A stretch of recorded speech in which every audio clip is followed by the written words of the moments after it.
We are not speaking here today because of our own volition. We think we have a choice, but we don't.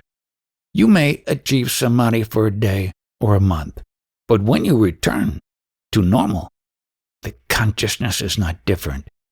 You think you have achieved samadhi, but that which thinks is already there and has not come by your choice. Is it possible to lose body consciousness, as in samadhi, while maintaining I amness? During the samadhi, that knowingness I am is held in abeyance. But nothing goes, nothing is lost? No, nothing is lost. Is this the same thing as I am, this will, volition? It is the I amness. It appears spontaneously, and then it is put to use out of volition. Witnessing happens to the principle prior to consciousness, to the Absolute. But the Absolute witness with the aid of consciousness. In the dream there is no physical I present, but still you see, the substratum of everything is that awareness. Does the Absolute appear and disappear spontaneously? That state prior to the consciousness is always there. This appearing and disappearing spontaneously is the quality of the consciousness. Normally, the guru expounds according to the level of the person. Normally, he tells the ignorant that on dissolution or death, everything merges into consciousness. He doesn't talk about the principle prior to consciousness, because not all will understand. Will the jnani have another dawn after the sun has descended? Can he affect another consciousness? There is no rising or setting from this jnani principle. You cannot condition a jnani by your words. He is the Absolute. Can there be awareness without consciousness? The Absolute, the awareness, is the supporting principle for the consciousness. But awareness of what? Can there be awareness without an object to be aware of? In the Para-Brahman state, the quality of knowingness is not present, nor does it have any embellishments or decorations like the manifest consciousness. The Para-Brahman does not know it is, neither does it have this manifestation. In spite of the dissolution of universes and cosmos, that Absolute is untouched. It exists. That principle is now talking with the aid of consciousness. In the realm of consciousness, this manifestation is going on continually. I used to live on an island, and I would often watch the ocean. Waves appeared and disappeared constantly, and I realized that this is the concept, that there was no difference in the play of the waves and what I was seeing in the world, that my individuality was only one momentary hash, but my realization remains a description of an experience only. The Absolute is beyond the consciousness which it manifests. That is the play of that dynamic life force, that ocean of knowledge. Is that principle absent when the waves are still? The Absolute has no connection with this ocean consciousness principle, but without the Absolute, it cannot be. The Absolute is the support of the principle. I started a course in concentration a few years ago, and after a while that helped me to the hooks and handles for controlling the mind. I remained with one exercise for some time. It was the mental visualization of an object against a black background, to the exclusion of all else. I understand that the practice of concentration is so powerful that it can change the convolutions of the brain itself. Can I continue that practice, and what will be the end result? Unless you know yourself, you will not realize the effects of that concentration. And once you know yourself, you will not need the concentration. Whose is the concentration? For what? The ability to make the mind one-pointed is the precursor to any form of meditation. To be able to still the mind is the cornerstone of any type of realization, because all thoughts must be uprooted before that which is behind them makes itself evident. That's why I chose the study of meditation. Does whatever you want to learn, achieve, or realize come through meditation or concentration? Prior to meditation is some entity already present. Yes, you are not going to have the birth of that entity through your meditation. It is already present. I can identify that entity more readily if there are no obtrusive thoughts clouding it. It is only because of all those thoughts that you are not reaching the entity that you desire to reach. But I am now, only because I have been able to still and control the mind through the practice of concentration. You will your realization or understanding, according to whatever meaning you attach to your conceptions or imaginations. It's generally agreed that meditation is useful in trying to attain the prerequisite sensations. For instance, the meditation on I am the all-penetrating and infinite light, I am, will lead one to the threshold of the state to which Maharaj is referring. Yes, this meditation is to lead you to a sadhaka. What are you seeking? Meditation is only an initial state. But is it an aid? The sadhaka must practice meditation. To reach that particular center which you are seeking, meditation is absolutely necessary. The meditator is prior to the meditation. Last night in my meditation, what Maharaj had said about the answer preceding the question came to mind. And I saw that, indeed, the question can only come from having contacted the answer. A problem arose. When Maharaj says that we are not the body, does he mean body as form? Have you any knowledge of how this body came into existence? The body and awareness came about at the same time. I don't have prior knowledge of the body. You must know why this body came, how this consciousness came on you. If this question is to be answered truthfully, that is still before me, something which I am seeking to know. You think over that point, that question. How did this consciousness appear on you? If the ultimate reality is in all the atoms of the universe, is not the body in its very atomic substance the ultimate reality? You think over that point, that question, how did this consciousness appear on you? If the ultimate reality is in all the forms of the universe, is not the body its very atomic substance the ultimate reality? What atom is responsible for this body? Have you an answer? What is responsible for the body, world, jiva, and God is the I am. When it arises, so do all the others. What next? The body comes about as a conflux of two fluids. The instructions inherent in those fluids compose the form. That is how the body is derived. The knowledge I am was absent during the 9 months in the fetus.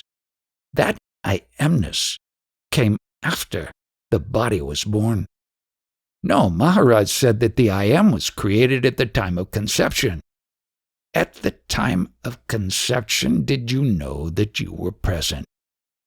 No, but that may be due only to my inability then. Until you met your mother, did you know anything? After being indoctrinated, you became conscious that you are a body, a son, etc. You did not even remember yourself until then. That is not consistent with what has been said previously. Whatever was said previously does not pertain to you at all. Throw it out. The material for making sugar is in the sugar cane. You take the sugar and throw the cane out. Similarly, whatever is said now is the sugar which has been derived from the cane. That sweetness has neither name nor form. You know it, I know it. This taste of sweetness that you are. What is going to happen to that taste? I go on tasting. That taste is not everlasting. That taste will not last. Once you understand this, what is your future? The future remains a mystery. Can that sweetness have a mystery? That sweetness will eventually disappear. So the mystery can't be in the sweetness. The taste is not the mystery. The taster is the mystery. Is consciousness the taster? You know that. You know the answer. The taste is of the elements. The source of the body is the elements. You are not the body. The combination of the body and the vital breath generates this consciousness. You are not that consciousness. You are the underlying principle. Be that. To be here and hear Maharaj repeat it over and over is quite a different matter from suddenly confronting it directly. And in that moment of first confrontation, one is not completely clear. Who is to confront whom? It is all thoughts. You have understood something, and you can't admit that you have understood. So keep quiet. Be in that. And you, where are you coming from? I'm coming from Ramana Ashram. Are you having good samadhan there? If samadhan means inner peace, yes, very much so. If a liquid is boiled to remove the impurities in it, the condition when bubbles cease to rise is called samadhan. So long as there is any vritti, movement in the mind, it is not samadhan. I'm still getting some bubbles. The deeper my dhyana, meditation, contemplation, the weaker and more painful is my body. The condition distracts my mind. Would Maharaj suggest something? For sometimes such conditions may appear. Even Ramana Maharshi had some suffering at one time in the body, burning sensation. Don't be afraid of them. Gently continue your meditation, study, and Namasamadhan, remembrance of the name. In sadhana, each one's experience will be different due to the differences in the prakriti, nature, and gunas, qualities, of the instrument. I request Maharaj to bless me with the necessary courage and inner strength to ignore the body-mind. With full, unshakable faith in Ramana Maharshi, continue your practice. You can come here and listen to me. But remember that your Satguru is Ramana Maharshi. I am returning to Ramana Ashram tomorrow. Would Maharaj give me something of his or prasad that I can keep with me? My prasad for you is this, that you should do puma, nishta, bhakti, full unshakable devotion to your Guru Ramana Maharshi. Come what may, rain or shine, pleasure or pain, life or death. Your faith should not be shaken. You don't have to go anywhere to see any other saints. He is your Guru. Would Maharaj tell us what is the benefit of being here in his presence? It cannot be measured. You cannot measure space, and similarly the good fortune of having a Satguru is immeasurable. If you can understand that you are fortunate. Before coming here, I thought that my heart was cold, but now that is defrosting in the presence of the great defroster. Let anything come and go. You are only a witness. Don't get wounded or involved in this melting process. It is only on the mental level and different from yourself. Whatever experience is derived through the mind cannot affect you. You are beyond mental cognition, beyond the elements. The mind is made of those elements only. What are virtue and faith? Virtue is what you possess when you know what you are and live in that knowledge. Knowing truth, you must act. Virtue is behavior, then, and it comes as a blessing from the sage, rather than something one can acquire. Similarly, faith is required for self-realization, and it also comes as a gift from the sage. Would Maharaj comment on these two statements? What you have said is correct, and it is said for the good of an individual's behavior. But what I say is only about the universal manifestation and not about a personality. Maharaj has mentioned on occasion an advanced soul. Observation has it that all souls are similar. There is neither superiority nor inferiority, but rather there is a feeling of the brotherhood of all mankind. You are intimately connected with all the universal scene. That universal brotherhood is present in every atom, whether in the food or in your body. When my individuality is given up, dissolved, my body and all the activities become universal. They are of the universal use. There is no claiming any action out of it as mine. Maharaj didn't quite answer my question. You're asking an individual, and I'm replying from the manifest principle. As for now, an individual should behave with others. There are different schools. Yesterday, a question was asked about the efficacy of fasting, and Maharaj gave an individual answer. The answer was for the ignorant and not the advanced seeker. I was seeking aids which would help toward self-realization. There is no question of self-realization. That you realizes everything, experiences everything, witnesses everything. You are prior to that. Whatever deep conviction you hold on to in the core of you will happen. The questions that I ask, aside from the major ones which have already been answered, are the small brushstrokes which give the final touch to the painting. When you have become the very soul of all souls, is it necessary that you should seek the help of others on how to apply the finishing touches? You don't depend on anybody. Everything depends on your conviction that you are. The picture is complete now. You have come to get your recognition. Your recognition abides in the self. This is a new experience, a new adjustment. It is not new at all. It is most ancient and eternal. I know, it is said that we should surrender. What do we surrender? Ourselves we surrender, not only our possessions. We surrender the entire knowledge. There are various types of charity, but the greatest charity is the renunciation of the knowledge I am. When you give that up, you escape birth and death. How should we move in the world? Just leave off moving.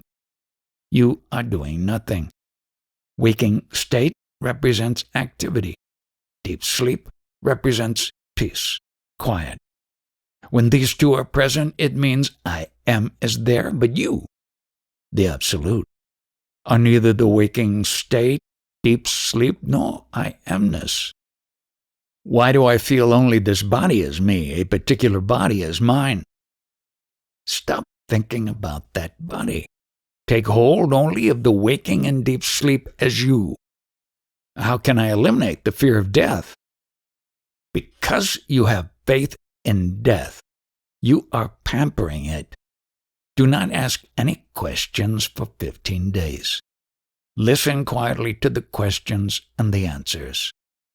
All your questions will be answered automatically. Just keep quiet. Among all this crowd, if one should open up, that is good enough for me. This is the last step from beingness to no beingness. Whatever the acquisitions or accumulations of the last millions of births, they will be exploded here. At lunch yesterday, some of us were commenting on that very fact. This is a unique and ideal place wherein you can bring something and get lots of nothing in return. Very apt. The totality of nothingness. I have a question. Would a dog know that he is a dog, or would he just know I am? It is you that call him a dog. He does not know that he is a dog. Do dogs have a sensation, I am hungry, when they are hungry, or just a sensation of hunger? The reason I ask is that a famous yogi said that most animals have an awareness of hunger. They have no I amness. He knows, even animals know, his only identity is body. He knows it by his body. Therefore, he always tries to protect his own body, just as birds, insects, and human beings protect their bodies to preserve their I amness. People who practice meditation apparently reach other levels of consciousness within the I. Are these levels as real as the three primary states, or are they a creation of the mind? Know that knowingness only. Your beingness is like a tape recorder or a film in which all this has already been recorded and is being projected in the waking state, sleep, meditation, or whatever. But the primary condition is the I consciousness. When you get this self-knowledge and abide in the quietude, you will realize that all the universes are already present in this atomic consciousness. All this knowledge is worldly knowledge, but you have to understand to realize that. At present, you have the knowledge of the words that have been given to you about that beingness, but when you abide in the beingness, you will realize that all is the play of consciousness.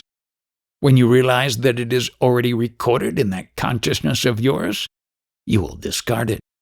That consciousness is disposable. The I is full of desires. Instead of trying to fulfill the desires, find out what this I is. Understand desire. Nothing in the world has any attraction for me. If someone brings me gold or diamonds, I will tell him to take them away. What good are they to me? I can't eat them. For me, the memory of my guru is the most precious. I do not even bother about the power of doing miracles. For those powers, you have to follow certain rituals, certain disciplines. The sage then has no siddhis, powers, because he didn't observe those rituals. And the ani does not seek powers because he has recognized that atomic consciousness contains it all. It is multi-energy, multi-power, and he has already discarded it. Does Maharaj follow a lineage of Nirvana? I follow all variations. Does Maharaj consider himself as following in the footsteps of his guru? He has no footsteps, he has no feet.